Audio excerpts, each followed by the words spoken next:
Hi everyone, my name's Guillermo. This might be the second video that you're seeing that's mine. If it's the first video that you're viewing, I have one done before. I'm just here making some videos to talk a little bit about some of the anxiety surrounding maybe some of the experiences that we might be going through right now.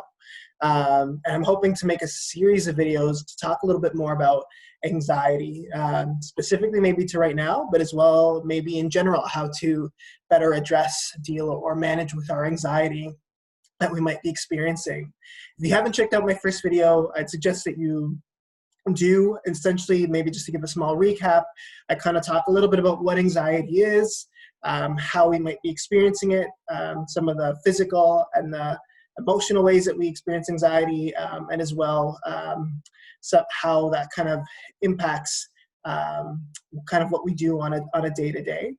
I as well talk a little bit about, in the first video, about some of the reasons that we experience anxiety and kind of historically where anxiety comes from and why it's there and how the sensations and the body works together to give us this maybe reaction that we know or classify as anxiety.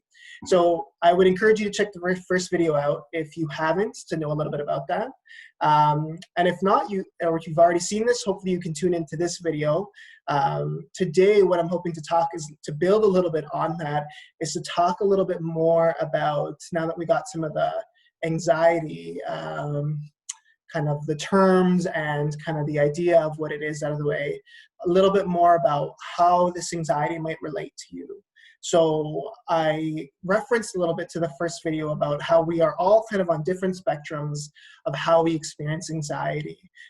Some of us, maybe you're tuning into this video, you've been dealing with anxiety for a long time, so you know that perhaps you would identify as being maybe an anxious person, or you tend to experience some anxiety when specific things happen, and so that's why you're tuning in.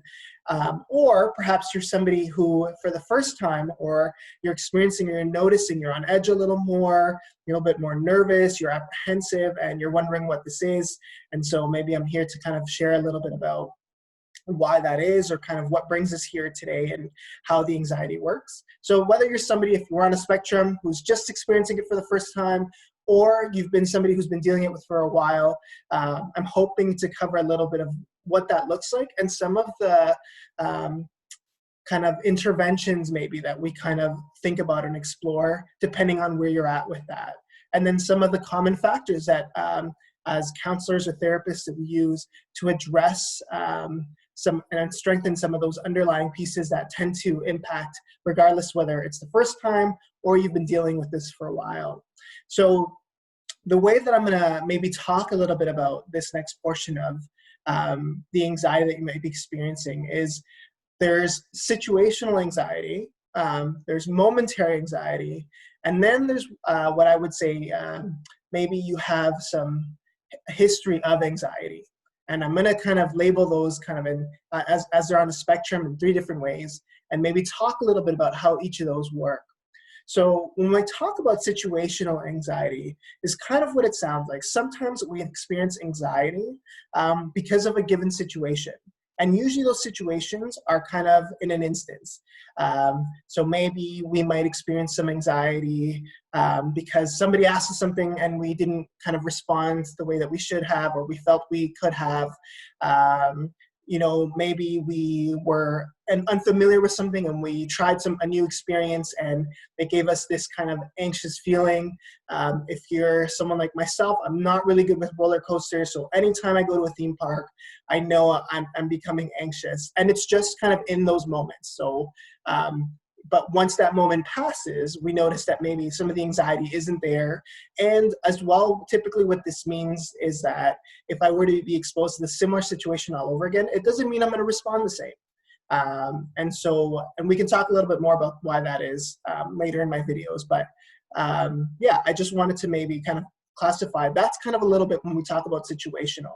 So if you're tuning into this video and maybe you've noticed that you're experiencing some more anxiety in a specific area, or kind of, you noticed it happened, while you were walking somewhere or you were talking with somebody, and it hasn't happened since, you might have experienced some situational anxiety.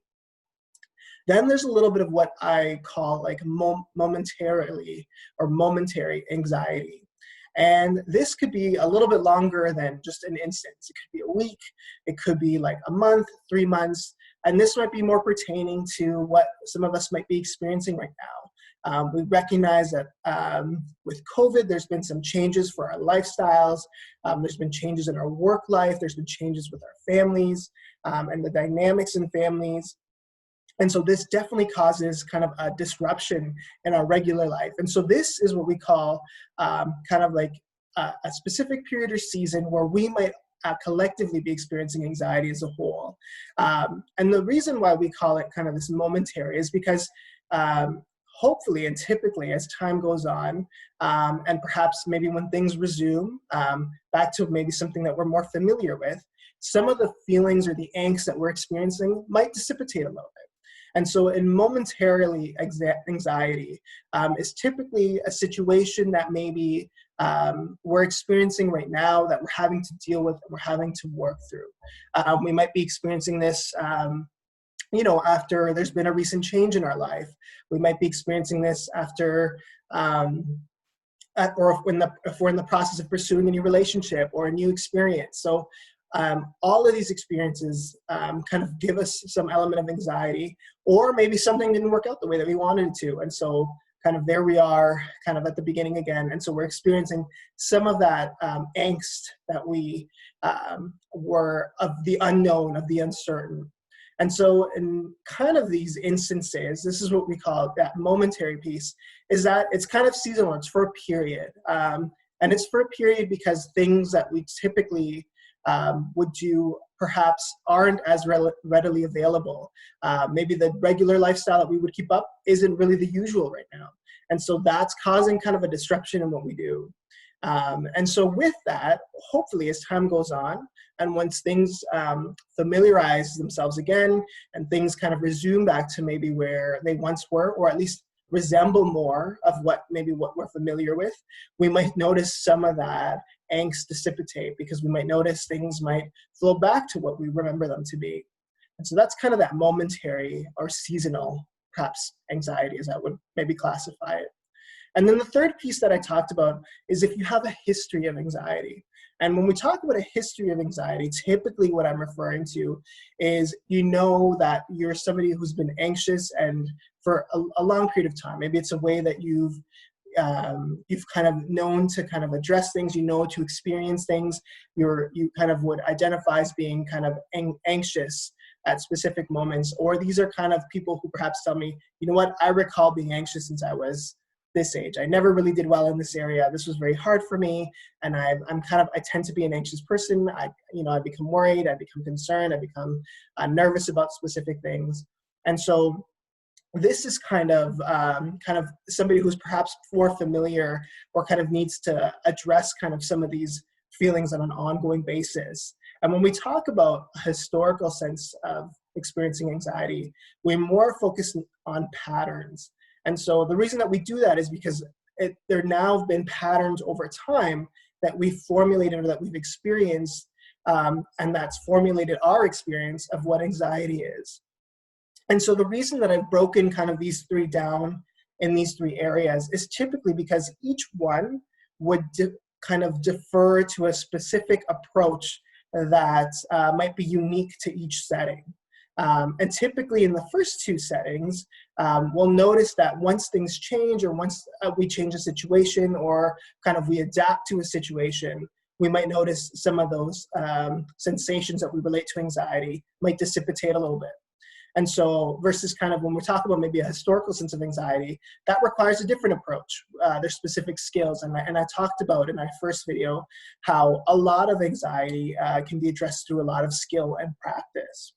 And so maybe to kind of break down, depending on where you find yourself on that spectrum, some suggestions that maybe things to consider that might be causing or provoking some of the sensations that you're experiencing, and maybe some of the ways that you can work through it as time goes on. And maybe as I make some more videos and we learn some more skills here together that you could use to address some of the feelings that you're experiencing. So from the situational standpoint, as I talked about, situations can be an instance, can be a moment. And so a lot of when we're talking about situations, they're new at the beginning and they're new for us to experience. So imagine you're a driver for the first time and you're driving a car. So it's unfamiliar to you. You're not always know what to do. You're uncertain. Kind of everything's unfamiliar. And so the same thing works when we're experiencing situational anxiety. And so a lot of the reason we might experience situational anxiety is because we're unfamiliar with the setting, or we're unfamiliar with a specific situation that we've never been or had to deal with, I should say. So we've never been predisposed to it, or we've never dealt with it. So we're kind of going in, and maybe because of that, we're experiencing some of that. So maybe you might relate to that. If you notice that you were experiencing some anxiety and it's new for you, it could have been that just the situation in itself was new.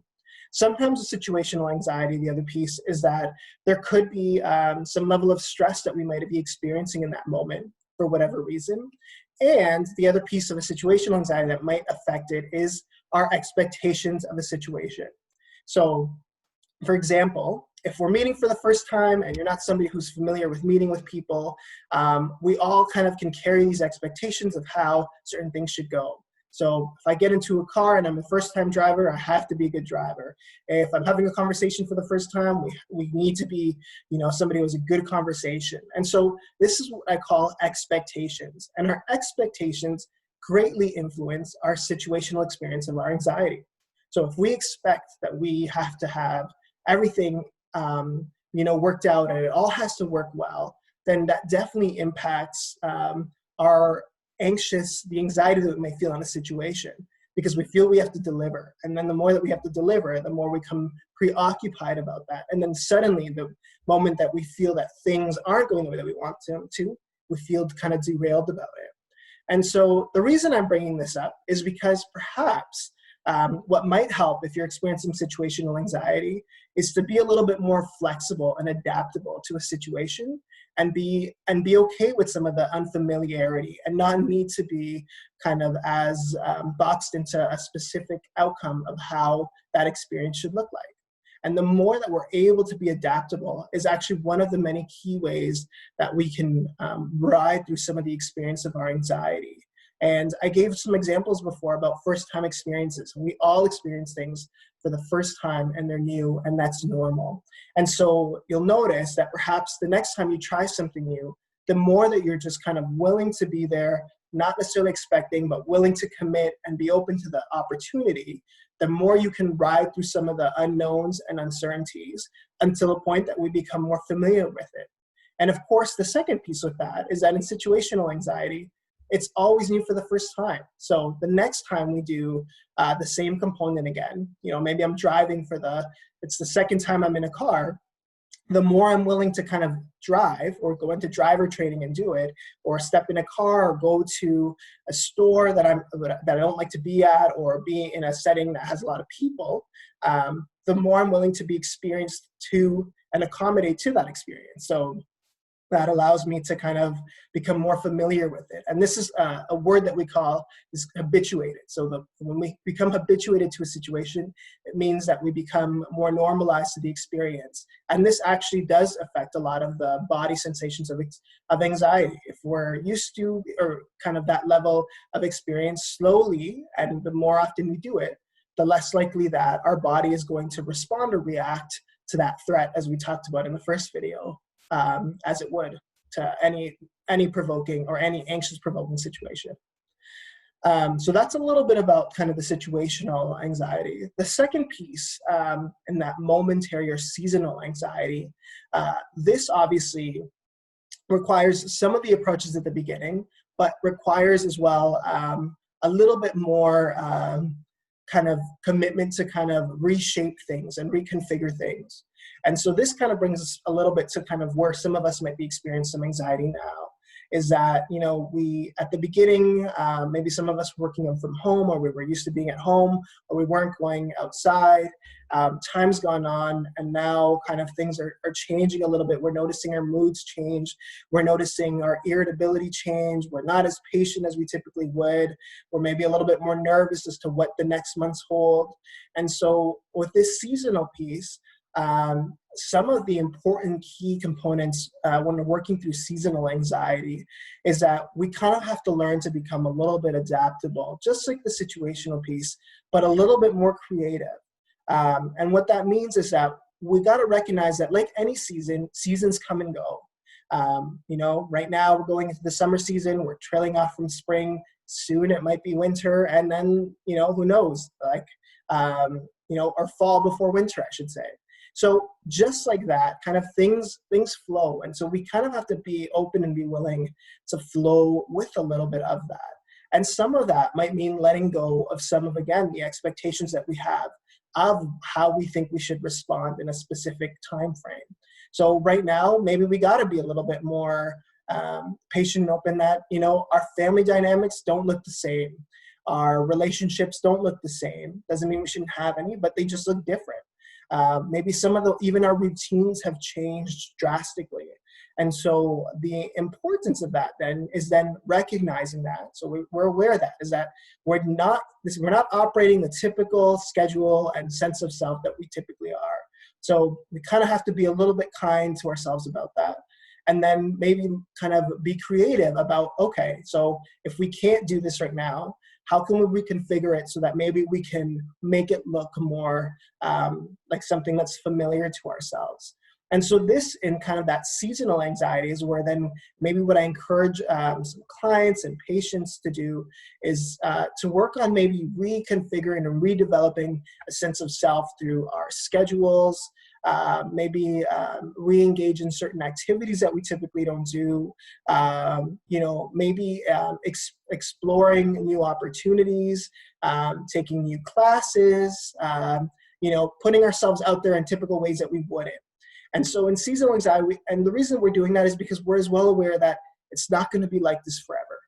And that's maybe kind of some of the positive that we want to take away, is that I know kind of the angst that we're experiencing right now isn't going to be like this. It's going to change a little bit. It's going to change maybe more, might change less, or kind of soon enough, maybe things might slowly trickle back into something that we're familiar with. Or we're going to become really good at being adaptable to what we're experiencing now. And for all we know, we'll become really familiar with that. So a lot of this comes, again, through practice, to be willing to become adaptable to the situation. And then the third piece, when we talk about maybe you experience some historical anxiety. So maybe you're tuning into this video and you're like, you know what, I've been dealing with anxiety for a very, very long time. And it's not just kind of right now. You know, there's kind of more to it. And so in this regards, some of the approach that we would take on is definitely something that I'll talk about in my few videos, is really learning to kind of reconstruct some of our thought processes about the anxiety that we feel, along with, again, something that's underlying across all these is becoming adaptable and be willing to re-experience things to become more familiar with them. So typically, we talked about at the beginning of the video, or on my first video, I should say, some of the ways that we respond when we're feeling anxious. And one of those ways was avoiding things. And so if we avoid things, typically, if we're going to try and do them, they might give us a lot of anxiety the first time. And then we might not do them for a while because we want to avoid it, and we do it again, kind of like procrastinating. And the problem is, when we procrastinate, is that we feel overwhelmed, of course, when we're there to re-engage these things again. And so my encouragement when I'm working with our patients and clients who are working through some of this level of anxiety is that we kind of have to be willing to try things and not move to avoid things, but actually through practice and through skills, and some skills that I'll provide in kind of more of the videos to come, to kind of practice to be with some of the distressing experience in small ways. So maybe, you know, you're somebody who's really nervous to be at a specific store. Maybe you're really nervous in being in a group of people. So maybe some of the work might require us over time to kind of put ourselves in situations where we're kind of having to be with people. Or maybe we're having to try to make a phone call where that's new for us. Maybe initiate a conversation where we typically wouldn't, while at the same time restructuring some of the ways that we are interpreting some of that threat that we're experiencing. I talked about in my first video about that threshold. So usually through therapy and some cognitive behavioral therapy, we're actually able to maybe challenge the way our minds process some of that information so that we can become more habituated and have more of a threshold to tolerate some of those experiences that come from when we're feeling anxious. So that's a little bit about kind of that situational, seasonal, and maybe a historical sense of anxiety that we might fall on a spectrum. And sometimes some of these as well depend on a specific instance or circumstance that might trigger different forms of anxiety. I think something that's key to highlight is that we don't all experience anxiety the same way, and we don't all respond to anxiety the same way. And what might be anxious for me might not be provoke anxiety for you. But we know that the more familiar we become to certain things, the less likely that we are to feel them overall generally. So what that leaves us with then is maybe for us to consider, maybe reflect a little bit where we find ourselves. Are there specific things that we do in our day-to-day that are more like ongoing patterns that over time now we're dealing with anxiety? Or was that just a situational piece? Or is it just a seasonal thing right now? It's just something that has changed, but once it changes back, we know that maybe we'll be able to adapt back and not experience some of the intensity or the intense feelings that we feel. And again, all of these pieces have something that we call, there's common factors to it. And with those common factors, we can work as to how to start addressing some of those feelings or some of those basic ways or skills that we can use to start managing some of those sensations. And so I'm hoping that in the next videos to come, I'll give you a little bit of what that looks like, along with some skills and strategies that we use. And hopefully you can stay tuned for that. If you have any questions, I would encourage you to write in the comments. I'd love to hear a little bit more about things that you're curious about or some additional information that you'd like more of. I'd be happy to kind of try to adapt the videos to kind of capture some of that. But please stay tuned for the next video. We'll talk a little bit more about what are some of the basic skills that we use, and then I'll slowly start to build that up depending on that spectrum that you are. Maybe some of the initial skills will help for those situational pieces, and as we work through some of the material that I might give and I might share, maybe some of that then can be applied to maybe address more of that historical anxiety that you might be experiencing, and maybe some of the skills and strategies we can use that we use in therapy that you could apply. Well, it's good talking to you all, and hopefully you can stay tuned for more videos, and hope to hear from you. Bye.